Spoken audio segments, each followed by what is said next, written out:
Hi there, my name is Husnain Ashfaq and I am a dedicated pharmacist from Faisalabad, Pakistan. I have over 3 years of experience in community pharmacy and have recently passed the KAPS exam.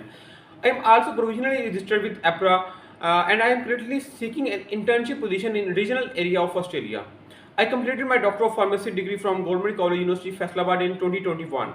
I have passed the KAPS exam and am provisionally registered with AHPRA, which allows me to work towards becoming a full registered pharmacist in Australia. I also have a proficient score in PT academic, ensuring strong communication skills in English. Currently, I am working as a community pharmacist at Jamaldeen and Sons Pharmacy, where I manage prescriptions verification, provide health advice to clients, and ensure accurate dispensing of medication.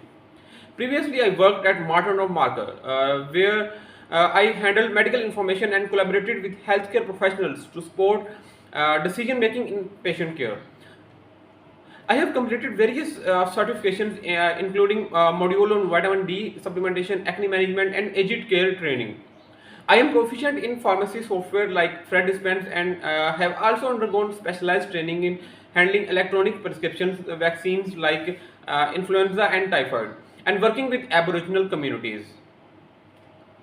I bring strong communication skills, attention to detail, and a dedication to delivering high quality patient care. I am confident in conducting patient counseling, identifying adverse drug reactions, and ensuring proper medication management. Additionally, I am a quick learner and eager to grow within the pharmacy industry in Australia. I am really excited about the opportunity to work in regional Australia where I can apply my skills and knowledge to make a meaningful contribution to the community. Thank you for considering my application and I look forward to the possibility of working with you.